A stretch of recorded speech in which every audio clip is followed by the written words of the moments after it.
Let's talk about something that many of us shy away from discussing openly: toe fungal infections.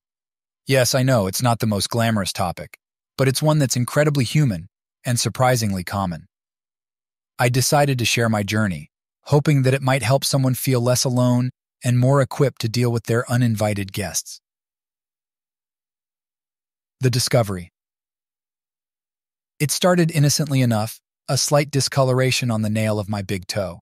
At first, I thought it was just a stubborn stain, a souvenir from my latest pedicure. But as days turned into weeks, the discoloration spread, and my nail started to thicken and crumble at the edges. It was an unsettling sight, and the realization dawned on me. I had a fungal infection. The denial. I'll be honest, my initial reaction was denial. I'm a clean person, after all. How could this happen to me? I tried to cover it up with nail polish and ignored the growing discomfort. But the more I tried to pretend it wasn't there, the more it demanded my attention. Fungal infections, as I reluctantly learned, do not care for denial. They thrive in the shadows of our neglect. The acceptance came in the form of a long overdue visit to the dermatologist. Sitting in that clinical room, I felt a mix of embarrassment and relief. The doctor was kind and matter-of-fact, explaining that toe fungal infections are indeed quite common and can happen to anyone, regardless of personal hygiene.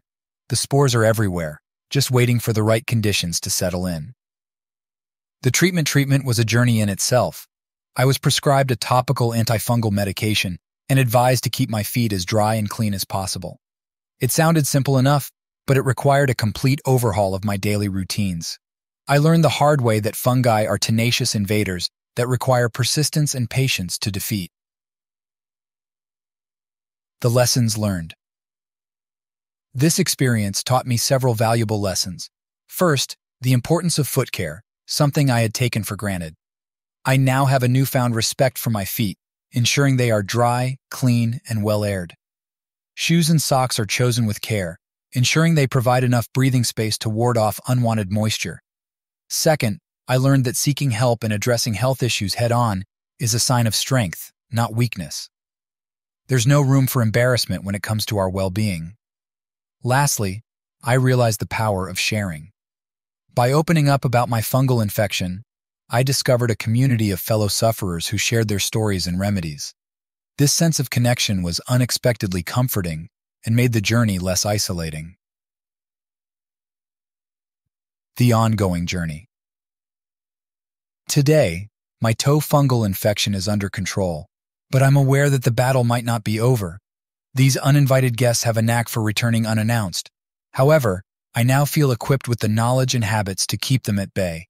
If you're going through something similar, remember, you're not alone. Toe fungal infections are a common human affliction, and with the right approach, they can be managed and even defeated. So let's kick off the stigma and step into the light, one healthy toe at a time.